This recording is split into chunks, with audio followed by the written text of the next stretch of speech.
Welcome to Myths of the Night.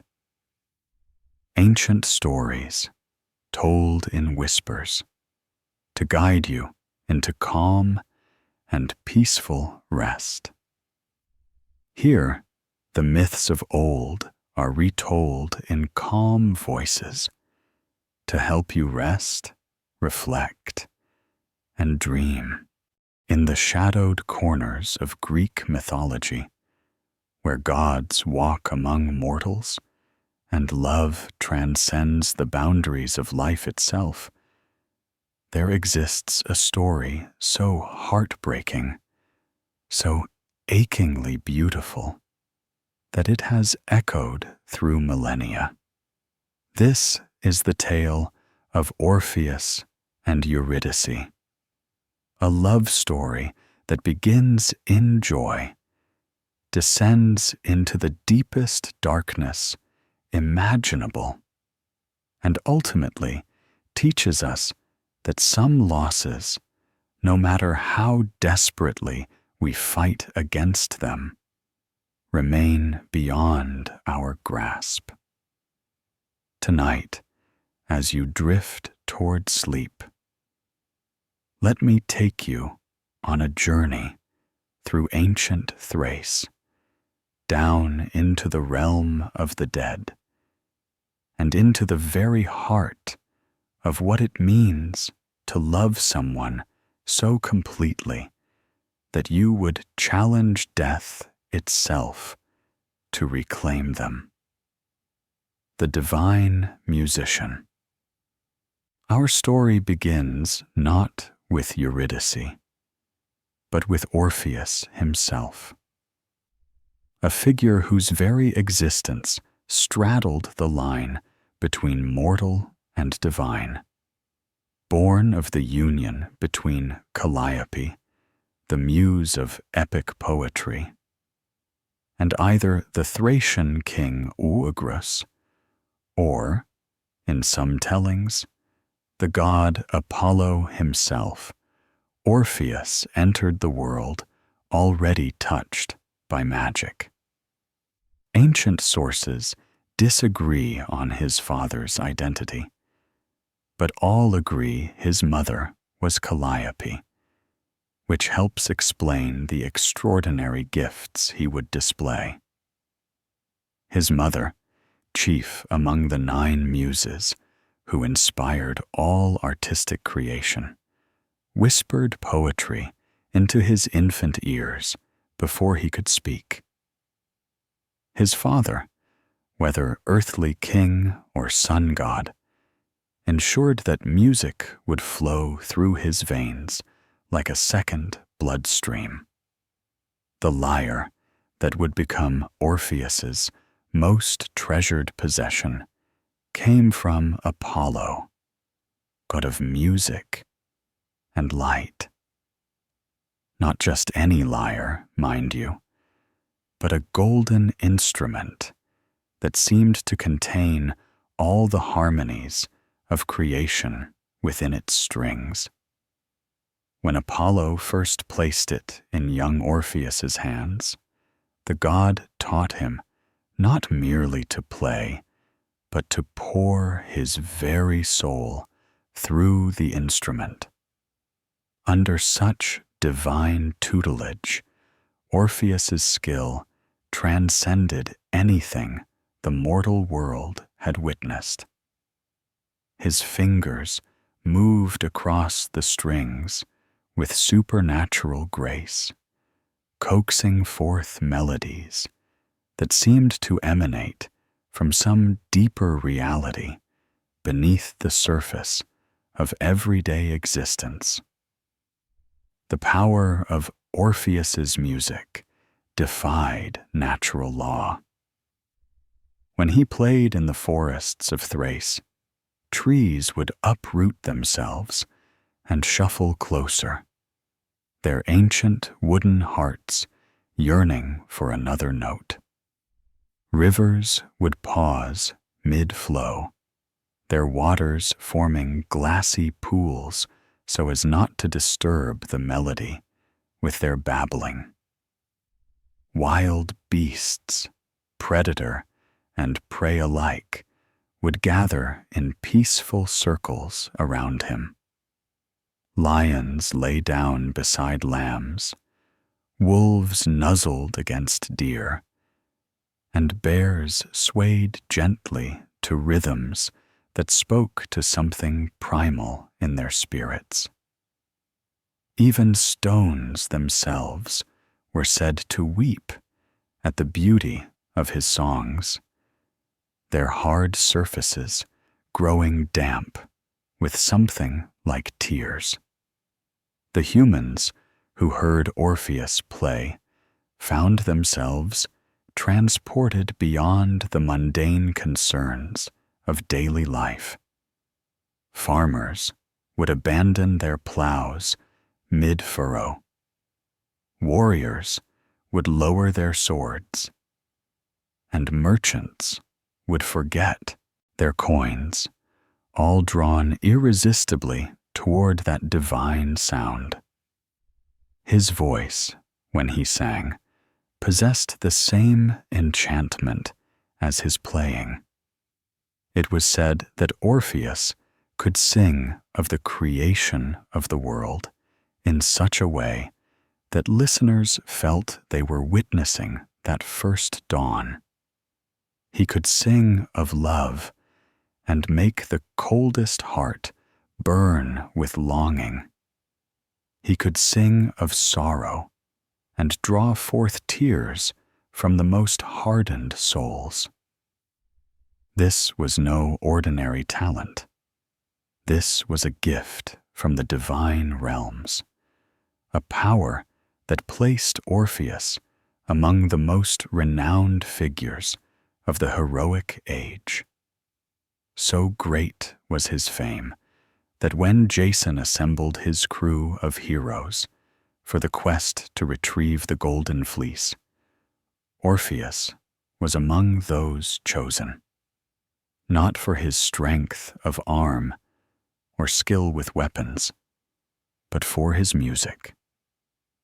The wise centaur Chiron had advised Jason that without Orpheus, the expedition would fail.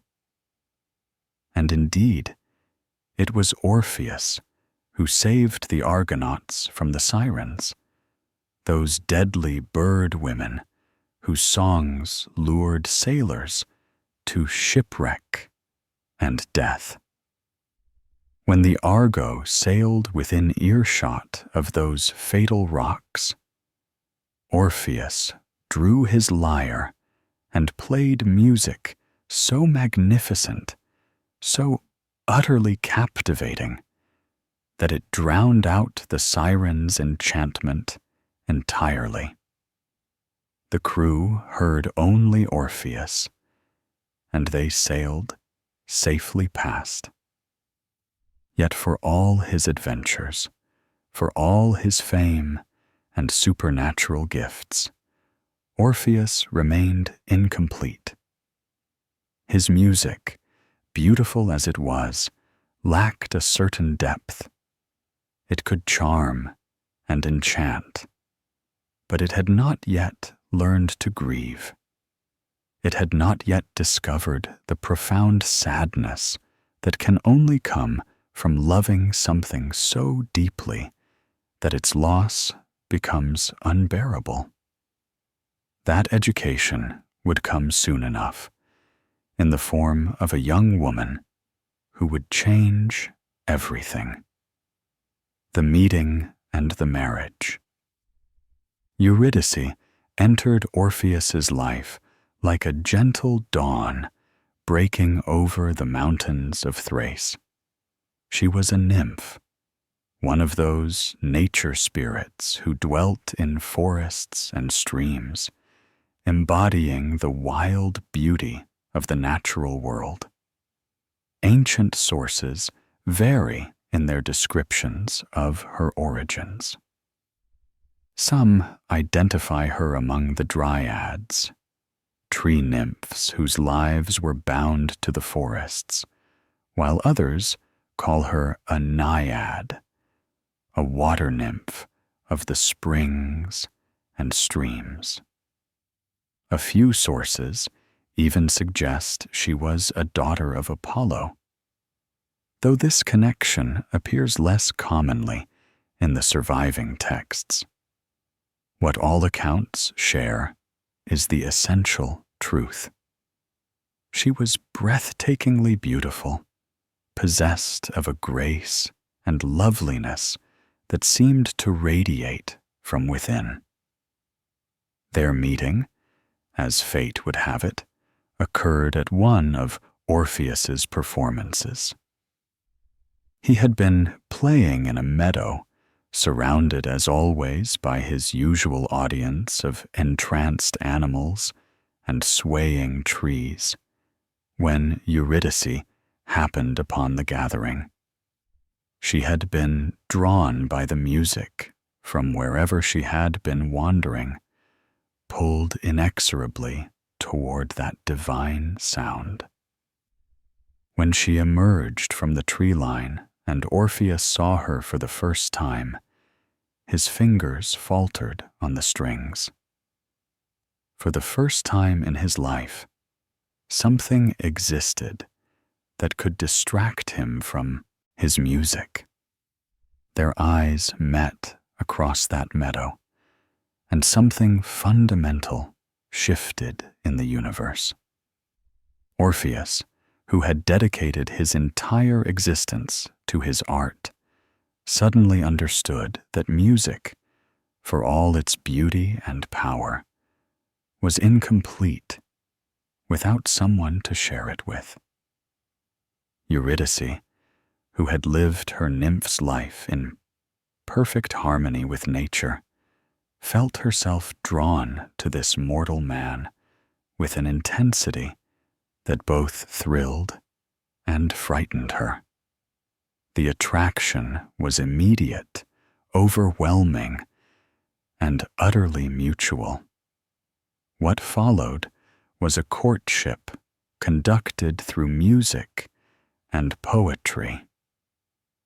Orpheus would play for Eurydice alone, composing pieces that spoke of his growing love, each melody more beautiful than the last. He sang to her of how she had transformed his understanding of beauty, how her presence gave his music new meaning and depth. She, in turn, shared with him the secrets of the wild places, teaching him the songs of birds and the whisper of wind through leaves, enriching his art with new understanding. Their love deepened with each passing day until there was no question that they were meant to be together. Orpheus, who had traveled with heroes and conversed with gods, had never felt more alive than when he was with Eurydice. She, who had danced with her sister nymphs beneath moonlight and swam in crystalline streams, had never known such joy as she found in his presence. They decided to marry, to bind their lives together in the sight of gods and mortals alike. The wedding was arranged to take place in the hills of Thrace, an outdoor ceremony befitting Eurydice's nature as a woodland spirit. Friends gathered, both mortal and divine.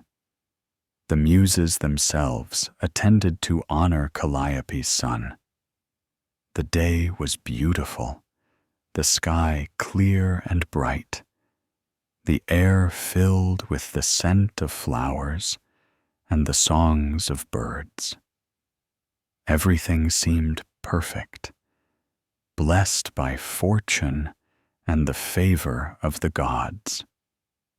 But there were signs. Had anyone been paying attention? subtle wrongnesses that whispered of troubles to come. Hymen, the god of marriage who presided over wedding ceremonies, arrived to officiate the union. But something was wrong with him that day. He moved through his duties with an air of distraction, almost melancholy. When the time came to light the ceremonial torch, a crucial part of the ritual meant to symbolize the light and warmth the couple would bring to each other's lives. Something went terribly wrong. The torch would not ignite properly. It sputtered and smoked, producing not bright flame, but thick, acrid smoke that stung the eyes of the wedding guests and made them cough and weep. Hymen tried repeatedly to light the torch, his face growing more troubled with each failed attempt. The smoke grew thicker, filling the air with an ominous haze. Some of the guests shifted uncomfortably, exchanging worried glances. Such signs were not to be taken lightly. A wedding torch that would not burn bright and clean foretold disaster. It whispered of a marriage doomed to darkness, rather than illuminated by joy. But what could be done? The ceremony was already underway. Orpheus and Eurydice, lost in each other's eyes, seemed not to notice the ill omen. Or perhaps they noticed, but chose to ignore it, believing that the strength of their love could overcome any dark prophecy. The ceremony concluded with Hymen's blessing, though even that seemed half-hearted, as if the god himself knew that these words of blessing would prove hollow. The celebration that followed was joyous despite the troubling signs. Wine flowed freely, music filled the air, and Orpheus played the most beautiful melodies of his life, each note infused with his happiness and love. Eurydice danced with her fellow nymphs, her laughter bright as bells in the evening air. For a few precious hours, it seemed that love had indeed triumphed over any ominous portents.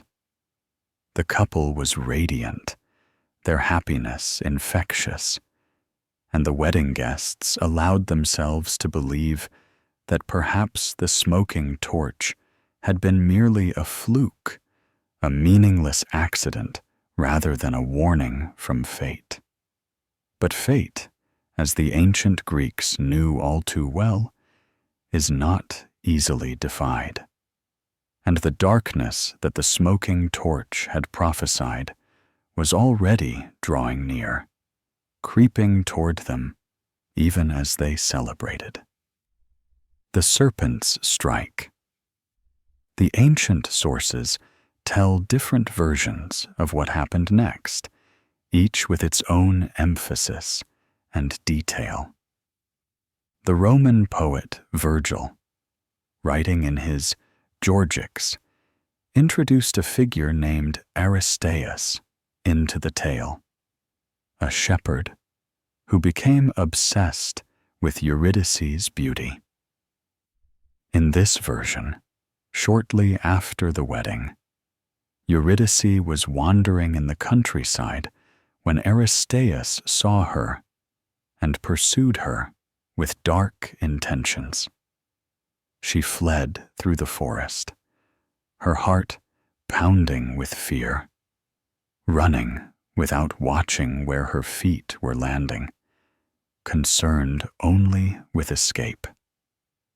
In her panic and haste, she didn't see the serpent hidden in the tall grass. Her foot came down directly on the viper coiled there.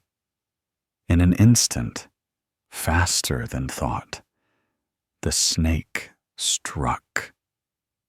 Its fangs sank into her ankle, pumping venom into her bloodstream.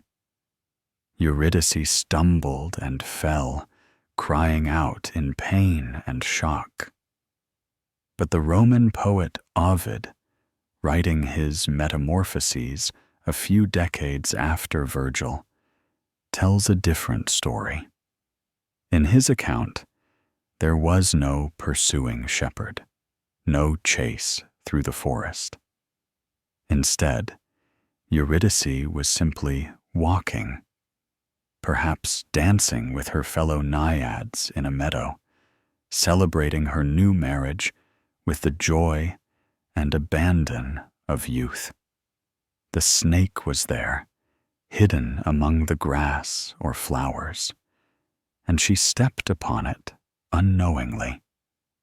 The result was the same: the fatal strike, the spreading venom, the sudden transformation of a beautiful day into the darkest nightmare. Regardless of which version holds the truth, whether a shepherd's pursuit or a dancer's misstep, the outcome remained tragically the same. The venom worked its terrible purpose with ruthless efficiency. Within moments, Eurydice's breathing stopped. Her heart ceased its beating, and her eyes, which had so recently sparkled with life and love, grew glassy and still. Her spirit, that bright and beautiful essence that had made her who she was, separated from her body and began its inevitable journey down into the underworld, the realm of the dead from which no mortal ever returned. When Orpheus found her body lying in the grass, the snake long since slithered away, and Aristeus fled in horror at what his pursuit had caused. The great musician fell to his knees beside her. He gathered her into his arms, her body still warm but utterly lifeless. And for a long moment, he simply couldn't comprehend what had happened. This couldn't be real. It was impossible. Just hours ago, they had been married, celebrating their union, planning their future together. She couldn't be gone. She couldn't be. But she was. The sound that emerged from Orpheus when the reality finally struck him was unlike anything ever heard before. It was more than a scream, more than a wail.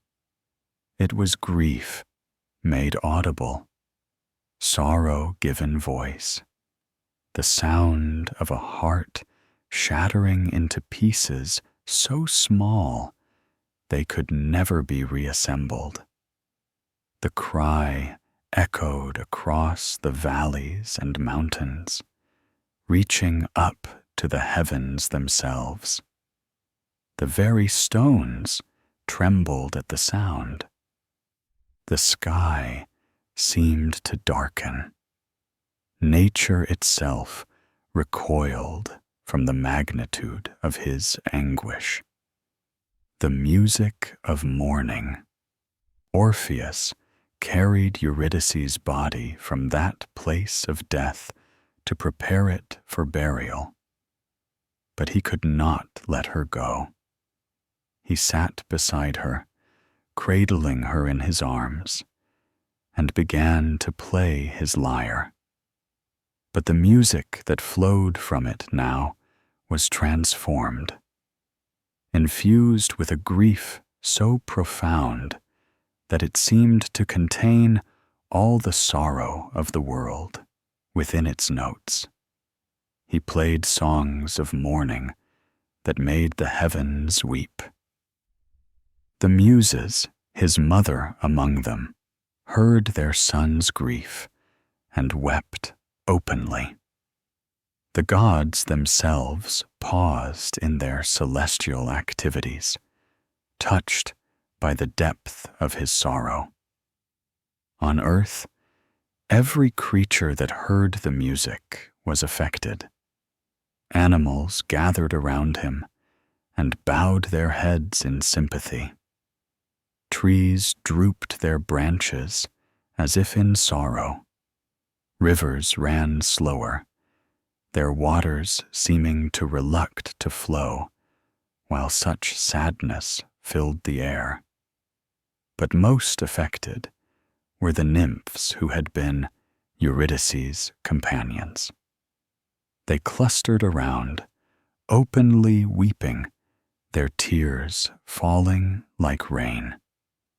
They had never heard such music, had never conceived that sound could convey such anguish. Orpheus sang of his love, of how Eurydice had completed him, of how the world had lost all color and meaning without her. He sang of the cruelty of fate, of the unfairness of her being taken so young, so soon after their marriage, with their whole life together still unlived. Days passed, and Orpheus could not stop his mourning. He sat by her grave after her burial, playing and singing until his voice grew hoarse, and his fingers bled from the lyre strings. He ate nothing, drank nothing, cared for nothing except expressing his grief. The music grew more desperate, more anguished, as if he was trying to reach her through sound alone, to call her back from wherever her spirit had gone. It was during this period of intense mourning that something unprecedented occurred. The gods, moved by Orpheus's grief and the beauty of his sorrowful music, began to whisper among themselves. Some say it was Apollo himself, proud of his son or student and grieving alongside him. Others credit the Muses, unable to bear seeing one of their own in such agony. Still others say it was multiple deities acting in concert, recognizing that such love and such grief deserved some chance, however slim, at redemption. The message that finally reached Orpheus was revolutionary, shocking, and utterly unprecedented.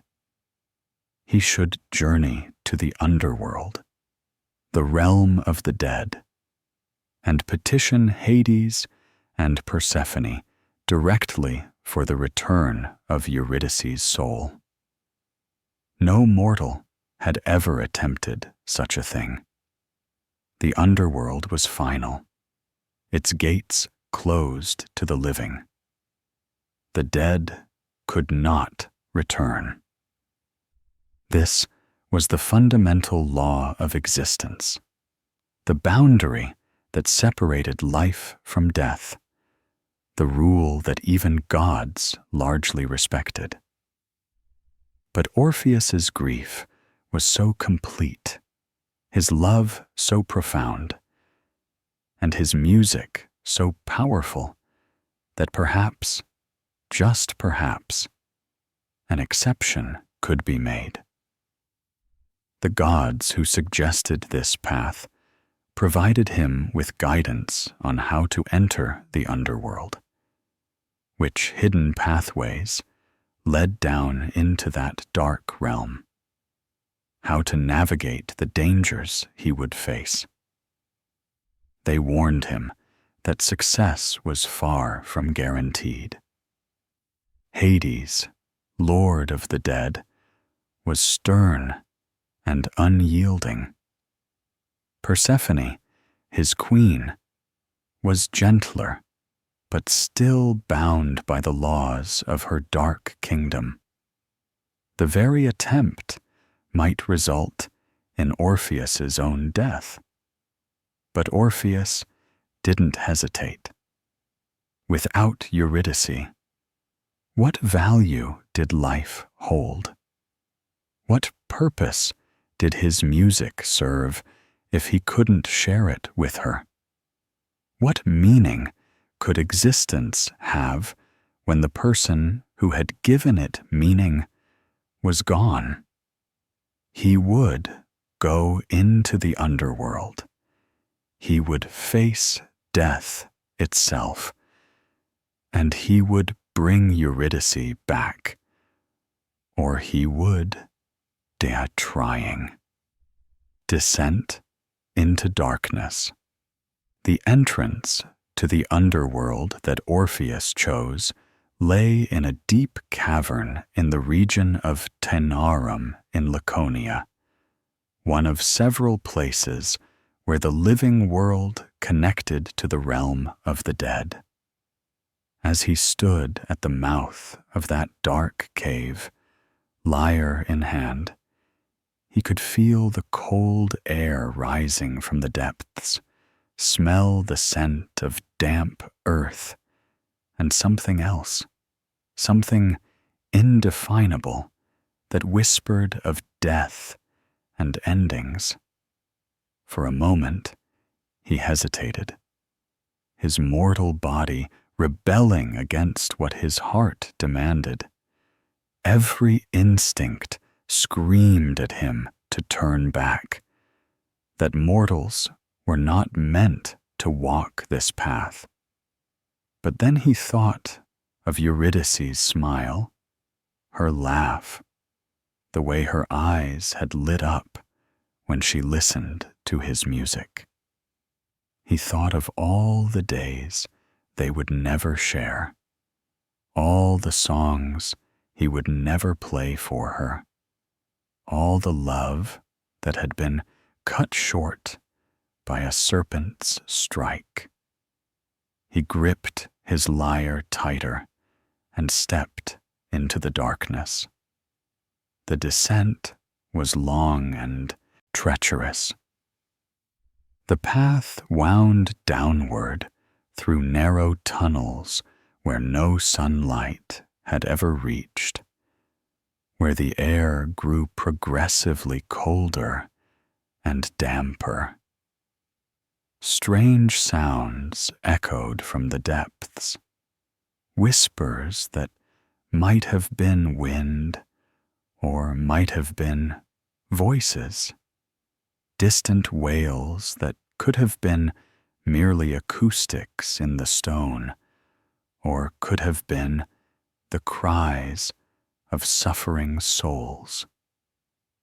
Orpheus pressed onward, his lyre clutched to his chest like a talisman, his determination unwavering despite his growing fear. As he traveled deeper, the darkness became almost absolute. He navigated more by feel than by sight, his hands running along damp stone walls, his feet carefully testing each step. The temperature dropped steadily until his breath formed visible clouds in the frigid air. He began to encounter things that confirmed he was leaving the world of the living behind. Strange phosphorescent lichens that glowed with an eerie, sickly light. Formations of crystal that hummed with no apparent source of vibration. Shadows that moved independently of any light source. Then he heard it. A low, rumbling growl that seemed to come from everywhere and nowhere at once. The hairs on the back of his neck stood up as he realized he was approaching the first true guardian of the underworld. The growl deepened, multiplying, becoming 3 distinct sounds that harmonized with each other in a chorus of menace. Cerberus emerged from the shadows ahead. The 3-headed hound of Hades was enormous, each of his heads the size of a full-grown lion, his body massive and powerful, his eyes glowing with an otherworldly red light. Chains rattled as he moved, bound to his post as the eternal guardian of the threshold between worlds. His 3 mouths opened, revealing fangs like daggers, and he let loose a bark that shook the very stone around them. This was a creature designed to prevent the dead from leaving and the living from entering, and he took his duty seriously. Orpheus stood frozen as the monster advanced, each head focused on him, drool dripping from 3 sets of jaws. His death seemed certain and imminent. But then, almost without conscious thought, his fingers found the strings of his lyre. He began to play, softly at first, a melody that spoke not of fear, but of sorrow. Not of self-preservation, but of love and loss. The effect was immediate and astonishing. Cerberus stopped mid-stride, all 3 heads tilting in confusion. The growling ceased. The monster's 6 red eyes seemed to soften as the music washed over him.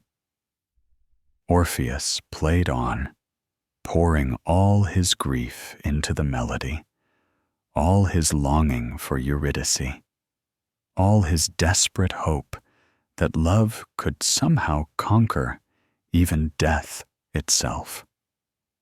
Slowly, incredibly, the massive hound's legs buckled. He sank to the ground, all 3 heads coming to rest on his enormous paws. His 6 eyes closed, and from each of his 3 throats came not a growl, but a whimper, almost like the sound of a daw having a sad dream. The fearsome guardian of the underworld, moved dawn by music, had been rendered harmless. Orpheus walked past the sleeping monster, hardly daring to believe what had just happened. His music had worked. The power that had charmed trees and tamed wild beasts had proven effective even in the realm of death. It gave him hope, his first real hope since Eurydice had died, that perhaps this impossible quest might actually succeed. He continued deeper, following the path that led inevitably downward. Soon he heard another sound, the slow, rhythmic splash of oars moving through water. He had reached the banks of the River Styx, the boundary that the souls of the dead crossed to reach their final destination. And there, approaching through the mist that hung over the black, oily water, was the ferryman, Charon. Charon was ancient beyond reckoning, a skeletal figure in rotting robes, his face hidden beneath a hood, his bony hands gripping the oar of his ferry with surprising strength. He pulled his boat toward the shore where Orpheus stood, and when he saw the living man standing there, his hollow voice emerged in a rasp of disbelief and anger. The living did not belong here. The living could not cross these waters. The ferry was for souls, not for flesh and blood. But Orpheus, emboldened by his success with Cerberus, began to play again. This time, his music told a different story. It spoke of love separated by death, of the agony of loss, of the desperate need to see his beloved one more time. The music floated across the water, each note clear and pure in the strange acoustics of that underground realm. Charon stood motionless in his boat, his skeletal hand still gripping the oar, but no longer moving it. For thousands of years, he had ferried souls across this river, unmoved and unchanging, performing his duty without emotion or hesitation. But this music reached something in him that still remembered what it meant to feel, to love, to lose. When Orpheus finished his song, Charon, without a word, gestured for him to board the ferry. The journey across the Styx was silent, except for the gentle splash of the oar and the occasional whisper of wind across the water. Orpheus could see shapes moving beneath the surface, shadows of things he couldn't quite identify and didn't want to examine too closely. On the far shore, more shadows moved, hundreds of them, thousands, the gathered souls of the dead waiting in the misty darkness. As Orpheus stepped off the ferry onto the far bank, he was truly in the underworld now, surrounded by the dead. They gathered around him, these pale shades of former people, drawn by his living warmth and the faint glow of life that still clung to him. They pressed close, their insubstantial forms passing through each other, their whispered voices creating a susurrus of sound that was almost overwhelming. Orpheus walked among them, and as he walked, he played. The music he created spoke to the experiences these souls had shared, memories of sunlight and laughter, of love found and lost, of lives lived and ended. The shades wept to hear it, or would have wept if they still possessed the ability to shed tears. They parted before him as he walked, creating a path that led ever deeper into the realm of death. Before the throne of death, the throne room of Hades and Persephone lay at the very heart of the underworld, a vast chamber carved from living rock and decorated with impossible grandeur. Columns of black marble rose to a ceiling, lost in shadows. The floor was polished to a mirror sheen, reflecting the ghostly light that emanated from no apparent source. And there, upon twin thrones of dark stone, sat the rulers of this dark domain. Hades, god of the dead, lord of the underworld, sat stern and imposing. His face was pale, his eyes dark and penetrating. His expression one of remote authority. He had ruled this kingdom since the beginning of time, presiding over the souls of the dead with unwavering justice, but no mercy. Death was his domain, and he suffered no challenges to his authority, no breaches in the natural order that kept the living and the dead separate. Beside him sat Persephone, his queen, a figure of tragic duality. For half the year, she lived in the upper world with her mother Demeter, bringing spring and growth. For the other half, she reigned here in the darkness, queen of the dead, sharing her husband's throne and his responsibilities.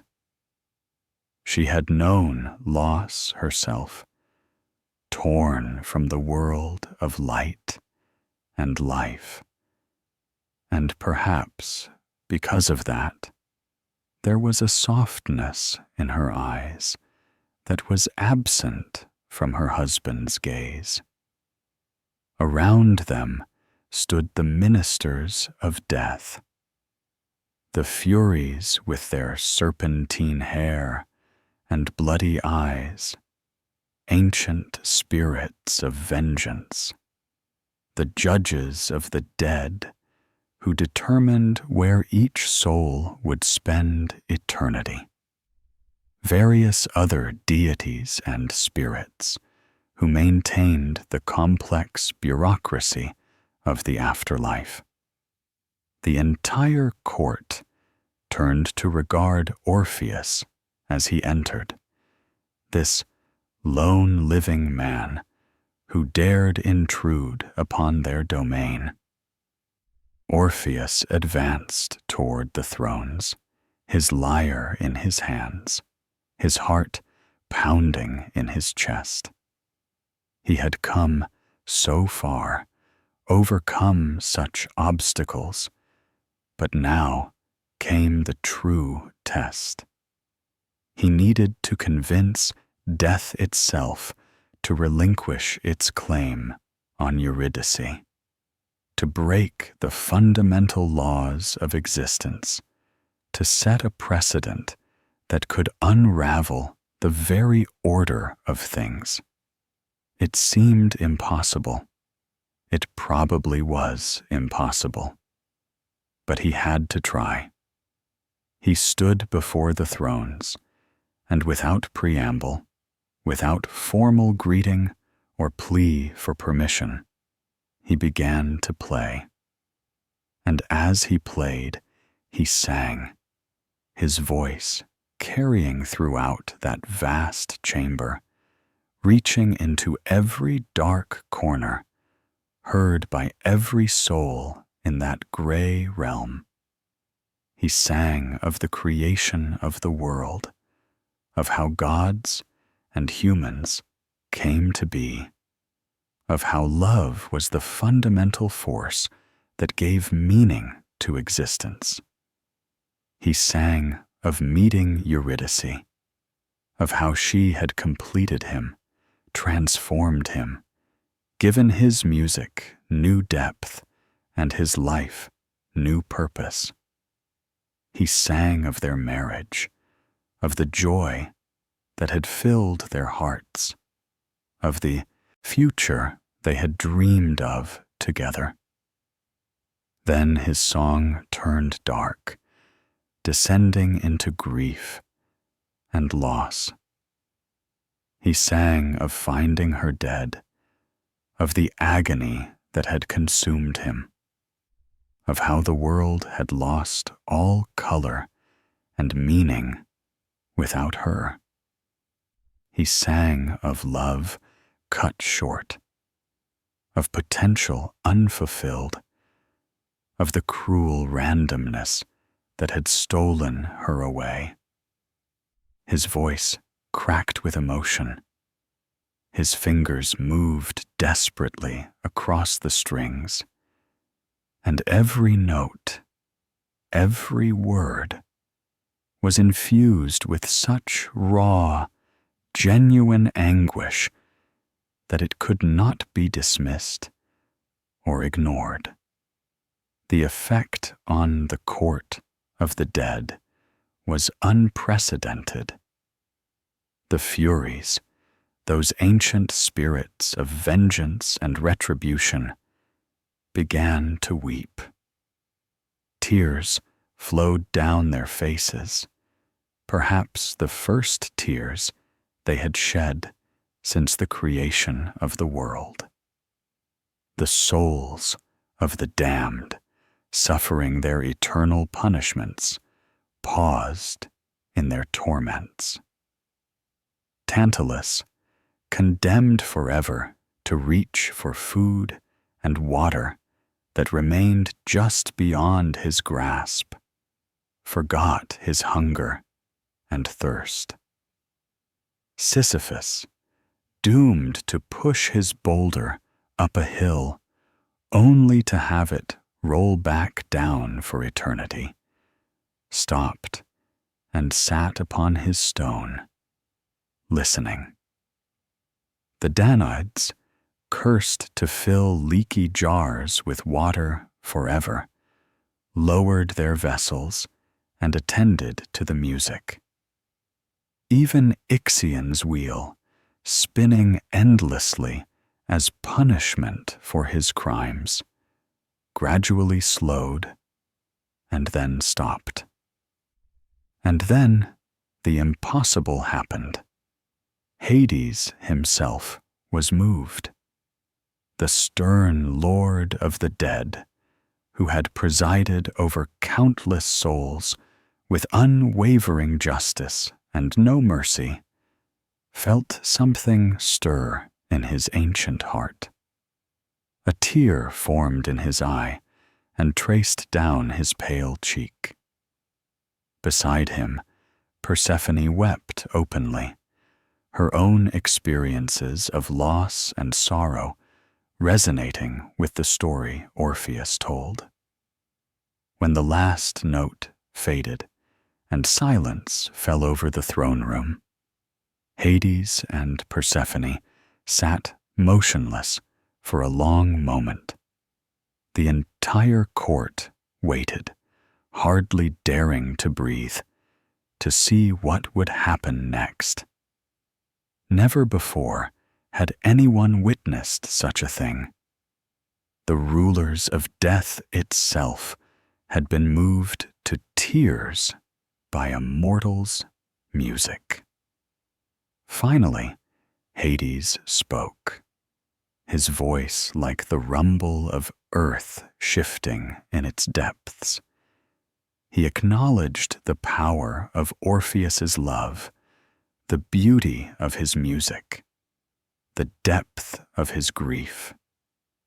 And then, in a decision that shocked the entire underworld, he agreed. Eurydice would be allowed to return to the world of the living. The unprecedented would occur. Death would release its claim. But there was a condition. Hades' eyes grew even more stern as he explained the terms. Eurydice would follow behind Orpheus as they made their way back to the surface world. She would be there, her soul restored to her body, walking behind him. But Orpheus must not look back at her.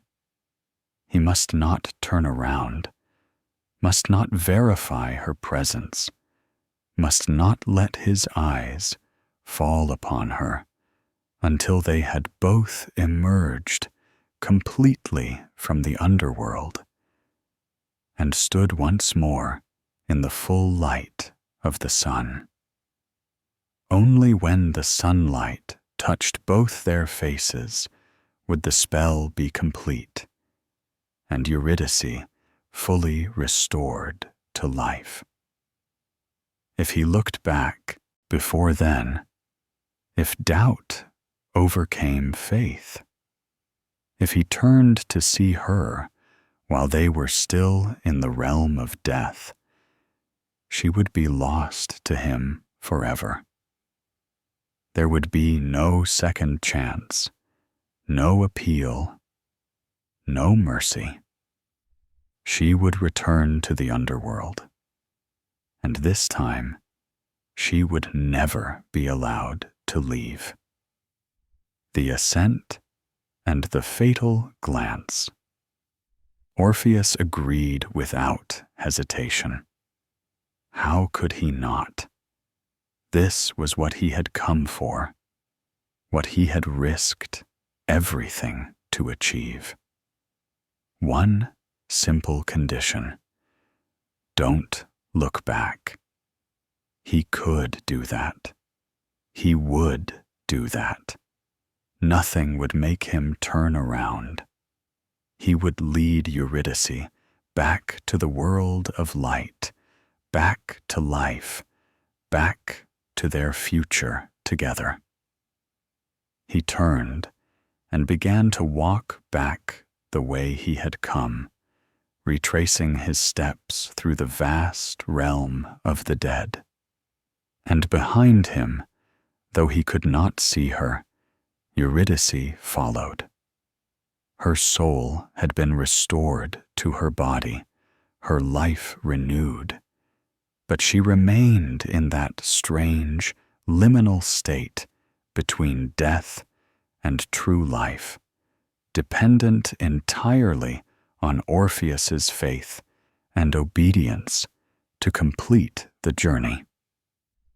At first, the walk was almost easy. Orpheus felt a surge of triumph and joy. He had done it. He had convinced death itself to yield. Eurydice was behind him, alive again, and soon they would be back in the sunlight, back in the world they belonged to. His heart soared with hope and relief. But as they walked and the journey stretched on, something began to gnaw at him. He couldn't hear her footsteps. The realm of the dead was silent in ways that the living world never was, and Eurydice, in her transitional state between death and life, made no sound as she walked. No rustle of clothing, no soft breathing, no footfalls on the stone path. Nothing. The silence behind him became oppressive. Was she really there?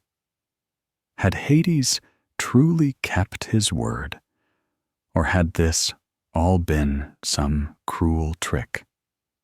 What if she had stumbled and fallen behind? What if something had happened to her, and he was walking away, abandoning her to the darkness? The uncertainty began to eat at him, growing with each step he took.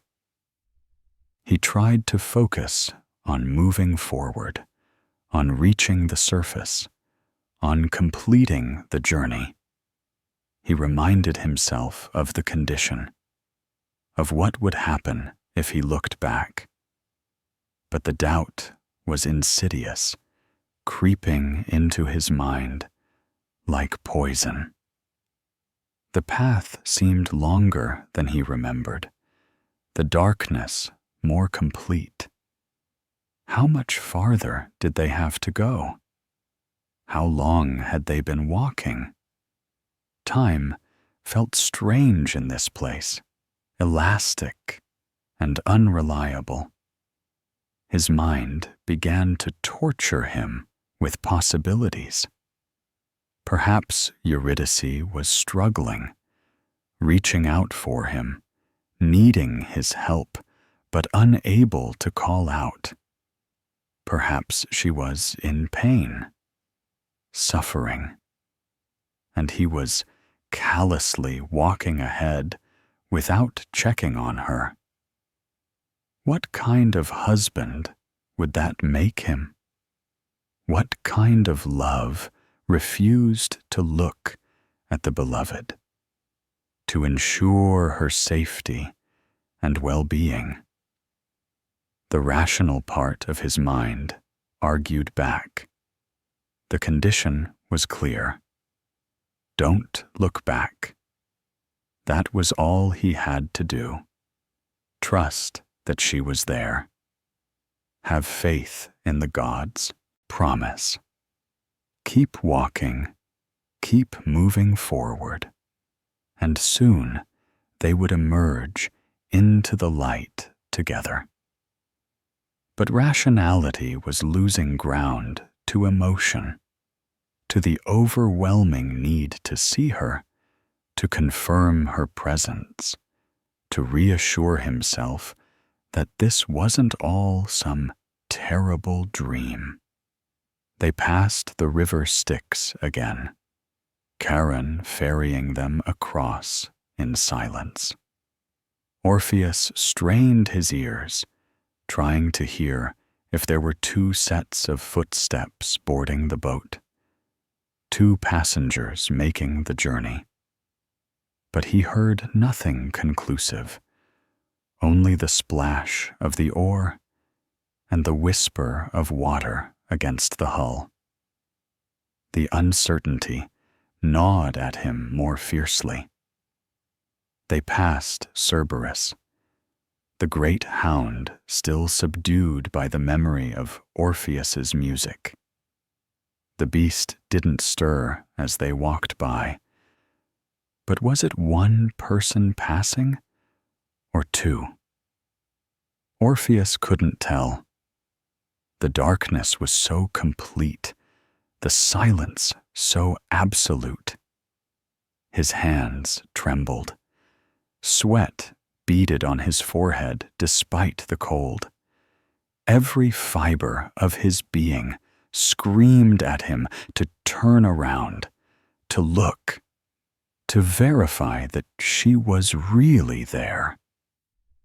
He began to see light ahead, faint at first, but gradually growing stronger. They were approaching the entrance, the boundary between the underworld and the living world. His heart leaped. They were almost there, just a little farther, just a few more steps, and they would be safe.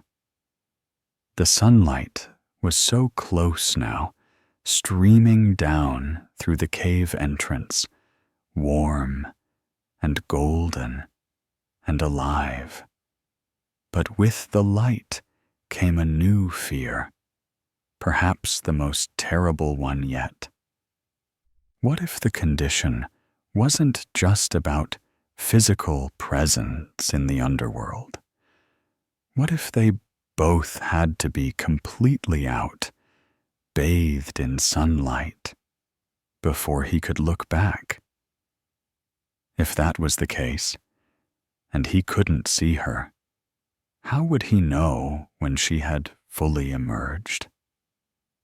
He would step into the sunlight, but she might still be in the shadows behind him.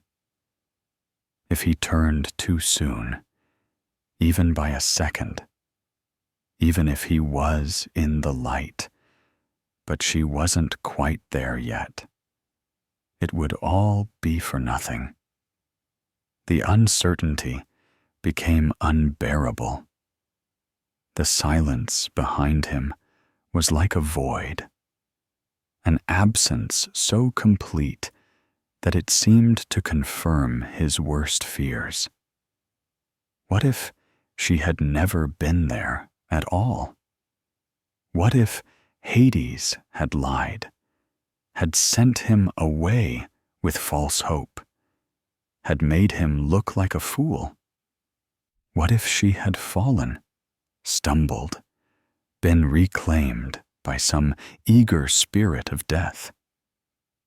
Orpheus could see the entrance clearly now, could feel the warmth of the sun on his face. He was at the threshold, 1 foot in death's realm, 1 foot in life. This was the moment. He was technically still in the underworld, but the living world was right there, so close, just 1 more step. And that's when the doubt became too much to bear. He had to know. He had to see her. Just 1 glance, 1 quick look to confirm she was there. To see her beautiful face 1 more time. To reassure himself that this wasn't all a cruel dream. He told himself he was almost out, that surely 1 look wouldn't hurt, not when they were so close to succeeding. He turned around. For 1 perfect, frozen moment, he saw her. Eurydice was there, really there, walking behind him, just as Hades had promised. Her face was pale, but beautiful, her eyes wide with love and hope. She was reaching out toward him, her lips parting to speak his name. She was so close, just a few steps behind him, almost close enough to touch. Their eyes met, and in that instant, Orpheus saw everything flash across her face. Relief that he had finally looked at her, joy at seeing him again, hope that they were about to be reunited. But then, in the space of a heartbeat, that hope transformed into horror. She realized what he had done, what they had both just lost. Her mouth opened in a silent scream. Her outstretched hand grasped at empty air, trying to reach him, to hold on to the world of the living that was slipping away from her. But it was too late. The condition had been broken. The spell was shattered. Eurydice began to fade, becoming translucent, insubstantial, pulled back by invisible forces into the depths of the underworld. Orpheus lunged forward, trying to grab her, to hold on to her, but his hands passed through her fading form like smoke. She was being pulled backward, receding into the darkness, and he could see the anguish in her eyes, the heartbreak, the despair. But worse than that, he could see the forgiveness there too, the love that remained even in this moment of ultimate loss. She wasn't angry at him. She understood. He had tried. He had come for her.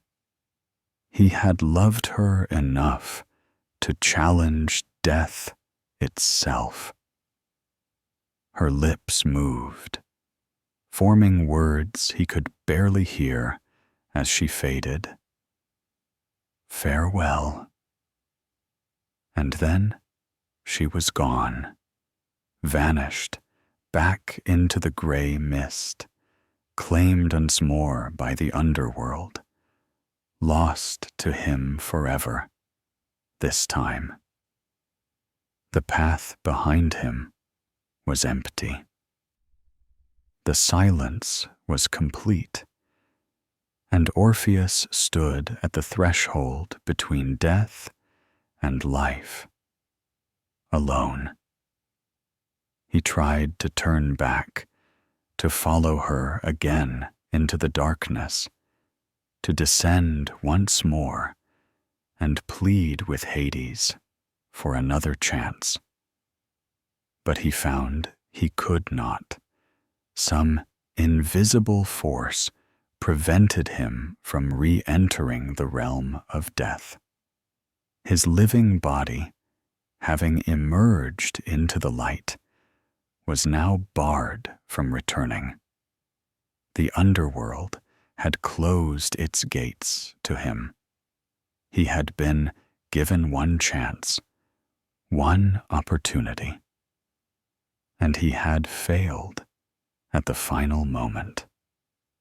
Orpheus fell to his knees at the cave entrance, and the sound that emerged from him was even more terrible than the cry he had made when he first found her dead. This was not just grief, but guilt and self-recrimination. He had saved her. He had actually done it, had achieved the impossible. And then he had thrown it all away. One moment of weakness, one look back, and everything was lost. She was gone forever. And it was his fault. The years of grief. Orpheus emerged from the cave into a world that seemed devoid of all color and beauty. The sun that had seemed so warm and welcoming moments before now felt harsh and accusatory. The bird song that filled the air sounded discordant and meaningless. The flowers that bloomed in the meadows seemed garish and false. Everything that had once brought him joy now only reminded him of what he had lost, what he had failed to save.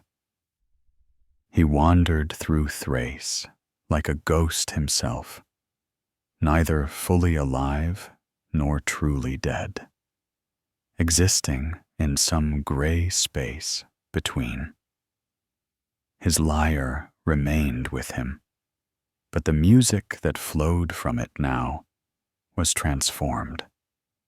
Where once it had charmed and delighted, now it spoke only of sorrow, so profound that those who heard it wept uncontrollably.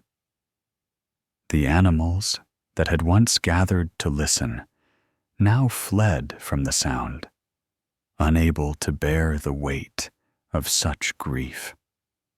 The trees that had once swayed in joy now seemed to droop and wither. Even the stones seemed to crack and crumble when exposed to his melancholy melodies. He stopped eating, stopped sleeping in any meaningful way. He would sit for days at a time on the banks of rivers, staring into the water, playing and singing songs of loss and regret. He composed elaborate musical pieces that detailed every moment of his failed journey, analyzing over and over where he had gone wrong, what he should have done differently, how he could have been stronger, had more faith, resisted the urge to look back. The women of Thrace, moved by his suffering and perhaps attracted by his legendary status, approached him with offers of comfort and companionship. They brought him food and drink, offered him shelter and warmth, expressed their desire to help him heal from his loss. Some offered friendship, others something more intimate, hoping that perhaps they could help him forget Eurydice, or at least ease his suffering. But Orpheus rejected them all, gently but firmly. His heart belonged to Eurydice, would always belong to Eurydice, and he had no interest in the company of other women.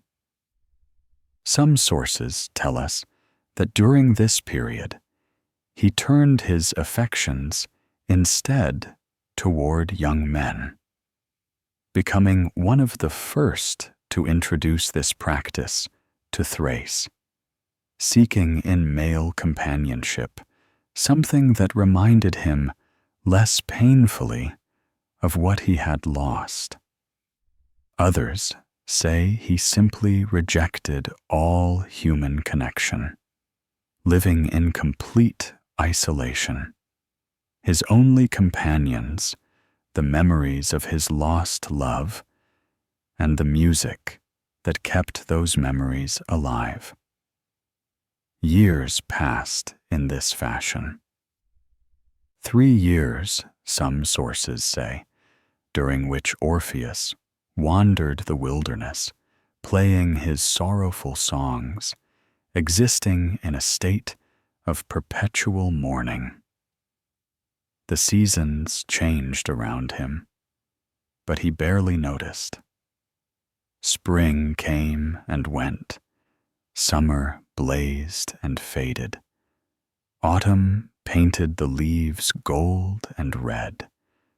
Winter covered the land in snow. But none of it touched him.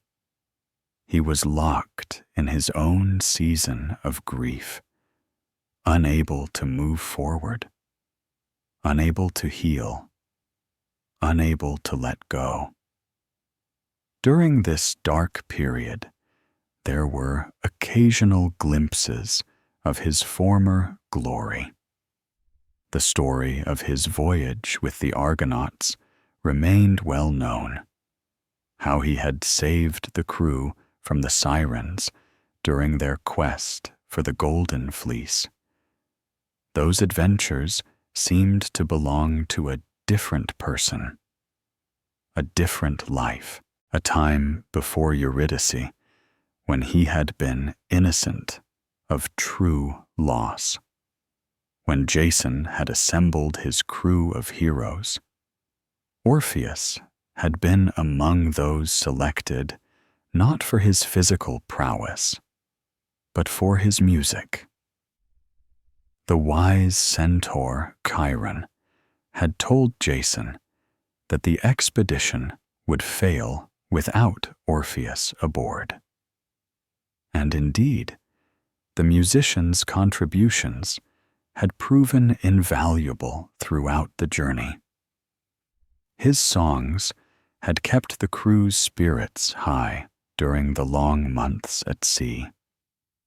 His music had calmed storms and favorable winds, and most famously, when they had sailed past the rocks where the sirens sang their deadly song, it was Orpheus who had saved them all. The sirens were bird women, whose voices were so enchanting that sailors who heard them would steer their ships onto the rocks in their desperation to reach the source of the song, resulting in shipwreck and death. Many had tried to resist their call. All had failed. But when the Argo approached those fatal shores and the sirens began their song, Orpheus had drawn his lyre and played music so transcendent, so utterly magnificent, that it had drowned out the sirens entirely. The crew had heard only Orpheus, and they had sailed safely past, the sirens left frustrated and amazed that something could surpass their legendary voices. But that had been before Eurydice, before he had learned what it meant to truly lose something. The music he had played then had been beautiful, but ultimately shallow. The work of someone who had never experienced real suffering. Now his music contained depths of sorrow that made those earlier compositions seem like child's play.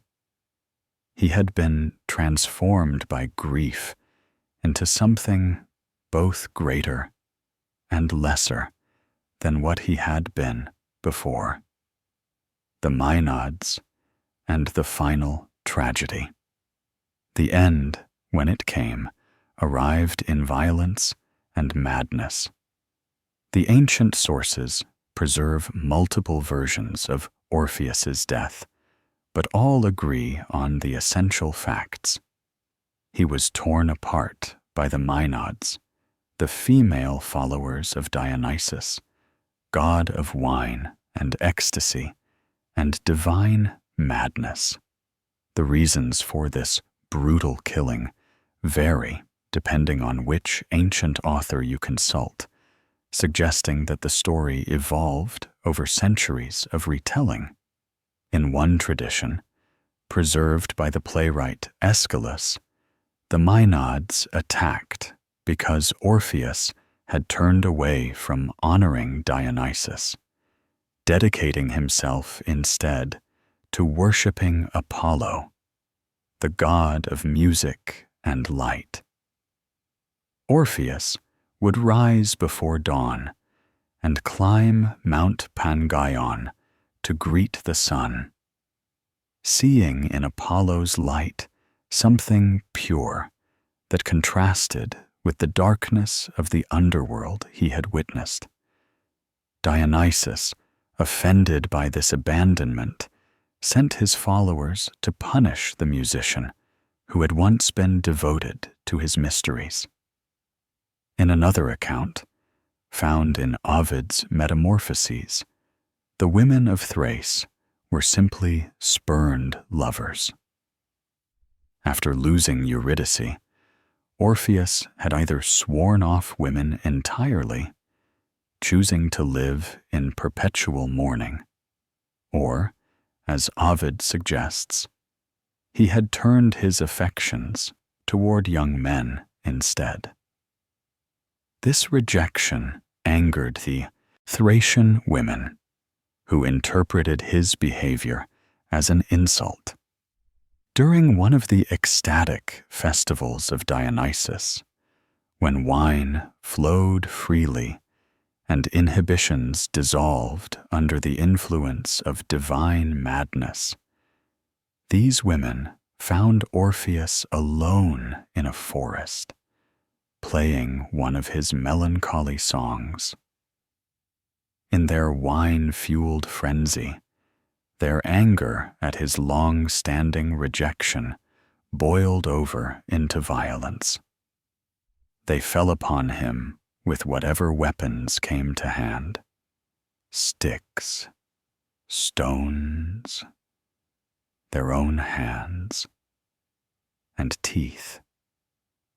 Orpheus tried to defend himself with the only weapon he possessed: his music. He played desperately, pouring all his supernatural skill into melodies that had once tamed wild beasts and moved stones to tears. And at first, it worked. The Maenads paused, their makeshift weapons lowered, their fury dampened by the beauty of his song. Even the trees and rocks responded, trying to position themselves as shields to protect the musician. But the Maenads, in their divine frenzy, were not so easily deterred. They began to scream and shout, beating drums and clashing cymbals, creating such a cacophony that it drowned out Orpheus's music. Unable to hear his lyre, the natural world could not come to his aid. The stones and trees stood helpless as the frenzied women renewed their attack. What followed was brutal. They tore him limb from limb in their madness, their delicate hands transformed into instruments of savage violence. His blood stained the earth where he had spent so many hours playing and mourning.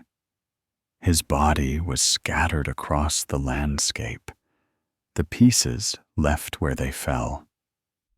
There are even more versions preserved in other sources. Some say Zeus himself struck Orpheus down with a lightning bolt for revealing the secrets of the gods to mortals. Another strange tradition, found in later sources, claims that Aphrodite engineered his death as revenge against Calliope, Orpheus's mother, for a judgment the muse had made regarding the love god Adonis. These variant tales suggest how the myth evolved and adapted across different times and places, each culture finding its own meaning in the tragic end of the great musician. But even in death, Orpheus's power remained. His severed head, still capable of song, continued to call out for Eurydice as it rolled across the ground. The Maenads, perhaps horrified at what they had done once the divine madness left them, or perhaps still in the grip of their frenzy, threw the head into the Hebrus River. And there, floating on the current, the head continued to sing, its lips still forming her name, the voice still carrying across the water. The head floated downstream, accompanied by Orpheus's lyre, both moving together on the current as if guided by some divine purpose. They traveled down the Hebrus to the sea, then across the waves to the island of Lesbos, where they finally washed ashore. The people of Lesbos, recognizing the sacred nature of these relics, buried the head with full honors in a cave that became a shrine. The lyre was placed in a temple dedicated to Apollo.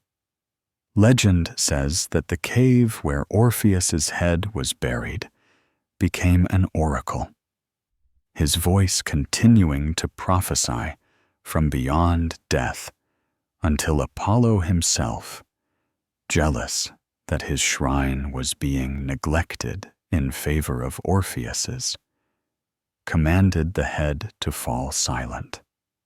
The lyre, placed in Apollo's temple, was said to play by itself sometimes, moved by winds that seemed to carry the ghost of its master's touch. Reunion in the underworld. But death, which Orpheus had once defied, and which had ultimately defeated him, was not the end of the story. His soul, freed finally from his body, descended once more into the underworld. But this time, he was not a living intruder attempting the impossible. He was a shade, a spirit, one more soul among the countless dead who dwelt in that gray realm. And there, in the meadows of the afterlife, he found her. Eurydice was waiting, and when she saw him approaching, her face lit up with joy. Different traditions place their reunion in different locations within the vast underworld. Some say they met in the fields of asphodel, where ordinary souls spent their eternity in neither punishment nor reward, but in a kind of peaceful monotony. Others claim they were granted the Elysian fields, that paradise reserved for heroes and the especially favored, a reward for the profound love they had shared and the sacrifice Orpheus had made in attempting to retrieve her.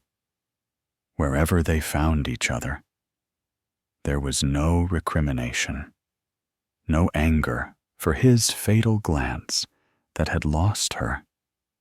There was only love, relief, and the happiness of reunion. They embraced, these two shades, their insubstantial forms merging in ways that living bodies never could.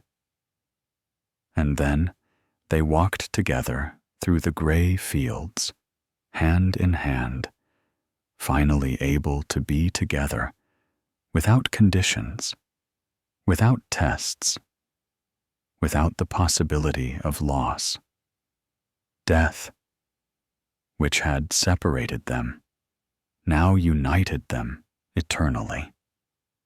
In this afterlife, Orpheus could look at Eurydice as much as he wanted. He could gaze into her eyes without fear, could watch her as she moved, could memorize every detail of her face without worrying about turning too soon or breaking some divine condition. They were together, and nothing could separate them again. Not serpents, not doubt, not the will of gods. Death had proven to be not their ending, but their beginning. In whatever corner of the underworld they spent their eternity, whether asphodel or Elysium. The poets tell us they walk together among meadows of pale flowers, and sometimes Orpheus plays his lyre. But the music now is joyful rather than sorrowful, celebrating love rather than mourning its loss. the legacy of their love. The story of Orpheus and Eurydice did not end with their deaths. It lived on, spreading through the ancient world, told and retold by poets and musicians, painted on pottery and carved in stone, performed in theaters, and whispered by lovers. It became one of the most enduring tales of Greek mythology, resonating across centuries because it spoke to something universal in the human experience.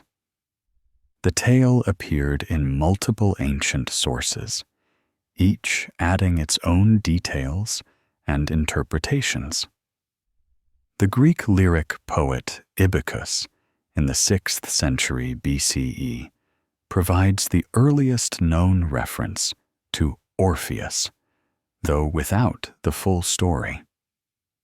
The poet Virgil included the tale in his Georgics, written in the 1st century before the Common Era, using the story as part of a larger work about farming and the relationship between humans and nature. His version emphasized the pastoral elements, the natural settings where Orpheus mourned and played his music.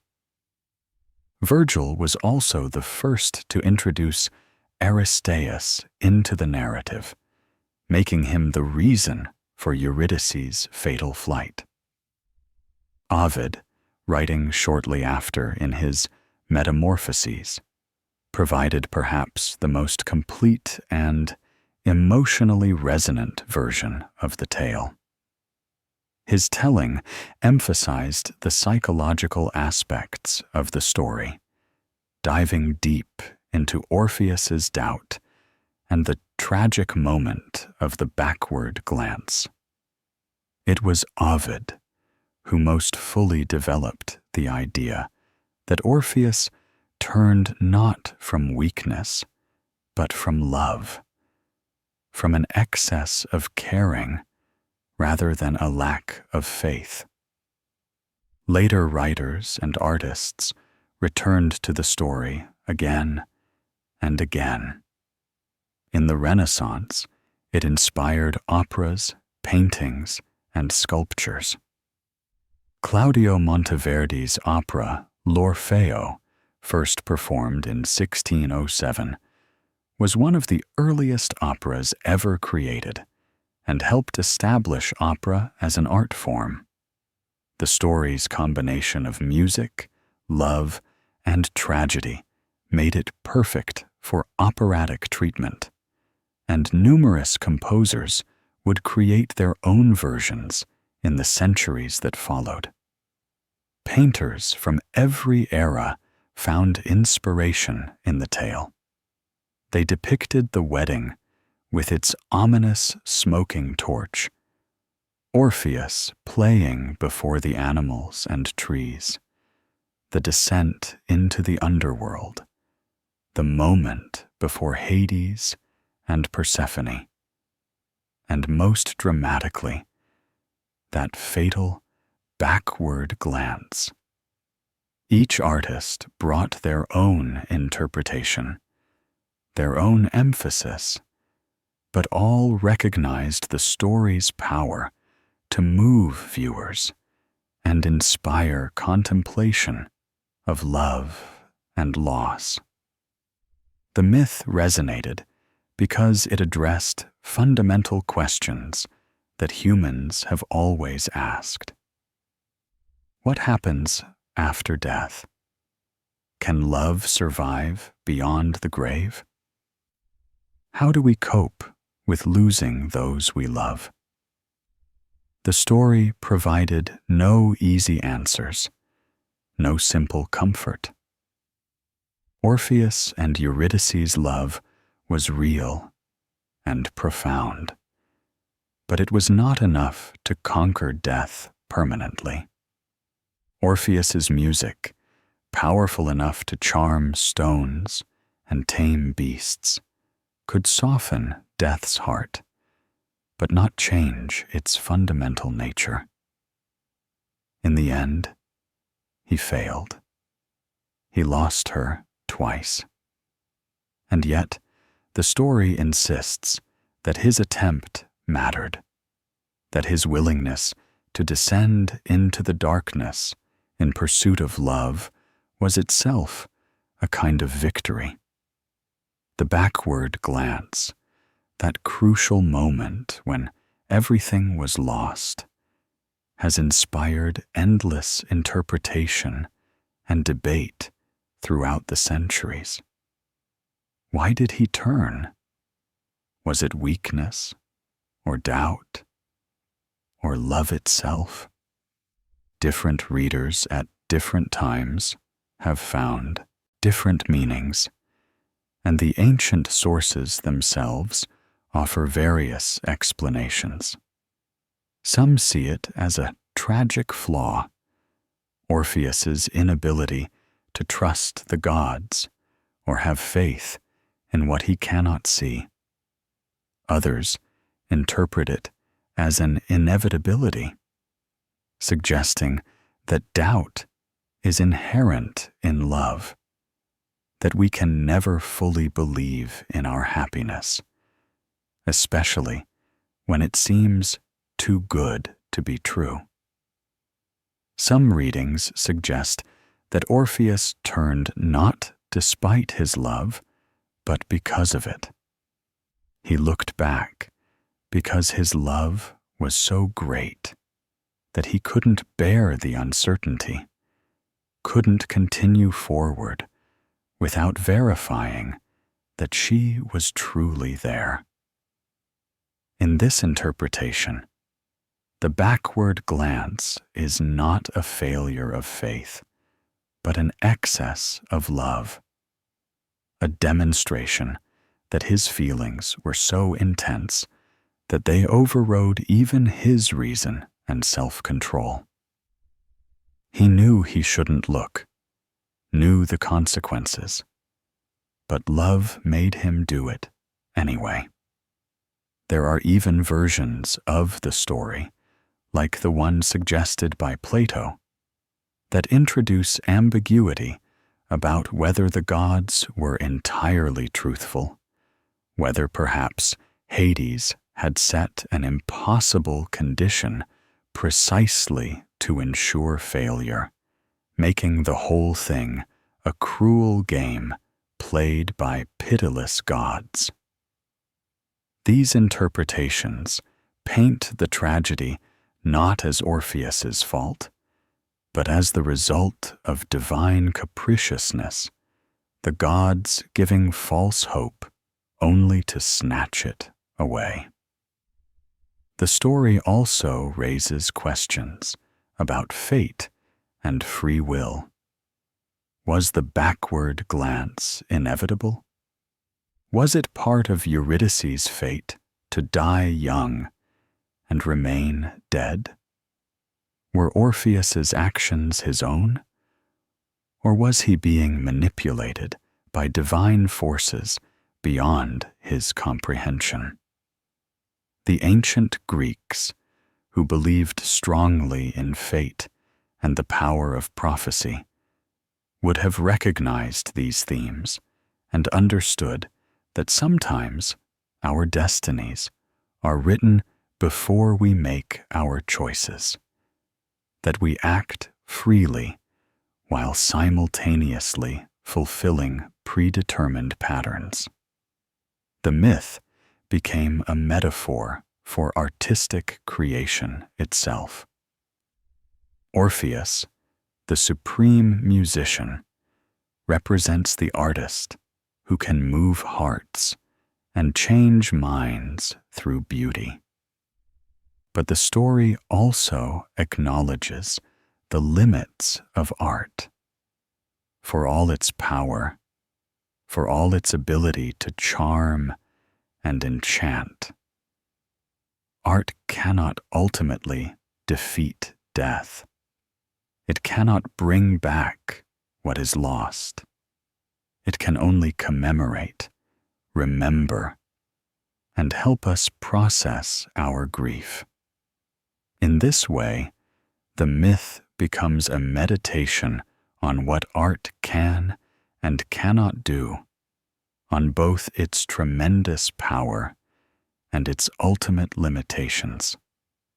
The story's influence extended beyond classical antiquity into Christian interpretations during the Middle Ages. Some Christian writers saw Orpheus as a figure of Christ, descending into hell to retrieve lost souls. The comparison wasn't exact, of course. Christ succeeded where Orpheus failed, bringing salvation rather than suffering final defeat. But the parallel of a divine or semi-divine figure descending into the realm of death out of love was too powerful to ignore. In modern times, the story has continued to inspire new interpretations and retellings. Films, novels, plays, and songs have all drawn on the basic narrative, sometimes keeping the ancient setting, sometimes transporting it to modern contexts. The French film Black Orpheus set the story in Rio de Janeiro during Carnival. The musical Hades Town presents it in a Depression-era-inspired setting with jazz and folk music. Each generation finds new ways to tell this ancient tale because its themes remain eternally relevant. The story speaks to anyone who has lost someone they loved, anyone who has experienced that desperate wish to somehow undo death, to retrieve what has been taken away. It validates the impulse to fight against loss, to refuse to accept the unacceptable, while simultaneously acknowledging that some battles cannot be won. It tells us that love is worth the attempt, even when the attempt ends in failure, that the trying itself has meaning, even when it changes nothing. In our own age, when death has become more sanitized, more removed from daily life, when we often don't see our loved ones die, but simply learn that they're gone, the visceral immediacy of Orpheus finding Eurydice's body, of his descending into literal, physical darkness to retrieve her, has particular power. It gives physical, mythological form to the psychological journey of grief. The sense of descending into darkness, of being willing to face any trial or challenge, if it might somehow bring back what was lost. Conclusion. The eternal power of love and loss. As we reach the end of this ancient tale, we're left with images that have haunted human imagination for thousands of years. Orpheus standing at the threshold between death and life, unable to resist one final look. Eurydice fading back into shadow, her hand outstretched, forever just out of reach. Two lovers reunited finally in death, walking hand in hand through eternal fields. A severed head still singing its beloved's name as it floats down a river to the sea. The story of Orpheus and Eurydice endures because it captures something essential about the human experience of love and loss. It tells us that love can accomplish incredible things, can move gods, and soften the hard heart of death itself. But it also acknowledges that some losses remain beyond redemption. We can descend into whatever darkness threatens to claim those we love. We can fight with everything we have. We can create beauty and art in the face of tragedy. But sometimes, despite our best efforts, we still lose. And yet, the story insists that the attempt matters.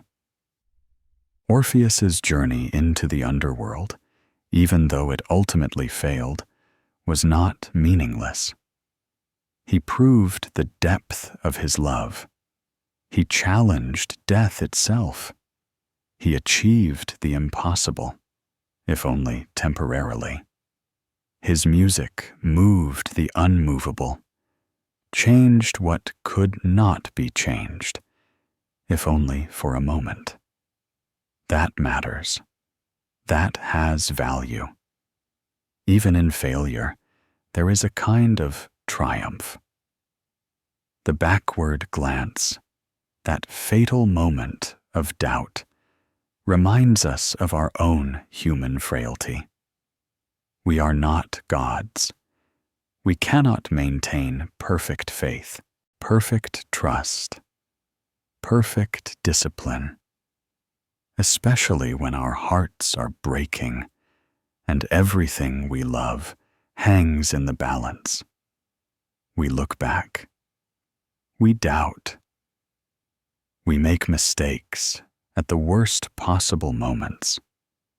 And we live with the consequences of those mistakes, carrying them with us, wondering forever what might have been if only we had been stronger, more faithful, more patient. But the story's final image of Orpheus and Eurydice reunited in the afterlife offers a kind of consolation. Death separated them, yes, but it also ultimately united them. All the pain, all the loss, all the tragedy led to eternal reunion. They are together now, beyond the reach of serpents and doubt and backward glances. Perhaps that was always how it was meant to be. Perhaps some loves are too powerful for the temporary world of the living, too profound to be contained by mortal existence, and require eternity to find their full expression. The story teaches us about the nature of grief, how it transforms us, how it can make even beautiful things seem empty and meaningless. Orpheus's music, after losing Eurydice, was still technically masterful, perhaps more so than before, but it had lost its joy. It had gained depth, but lost light. Grief does that to us. It changes how we experience everything, how we move through the world, how we understand beauty and meaning. But the story also suggests that grief is the price of love, and it's a price worth paying. Orpheus could have chosen never to love, to remain isolated with his music, to protect himself from the possibility of loss. But then he would have missed knowing Eurydice, missed their brief time together, missed the depth and meaning she brought to his life. Better to love and lose than never to love at all. Better to descend into darkness in pursuit of what you've lost than to never care enough about anything to make the attempt.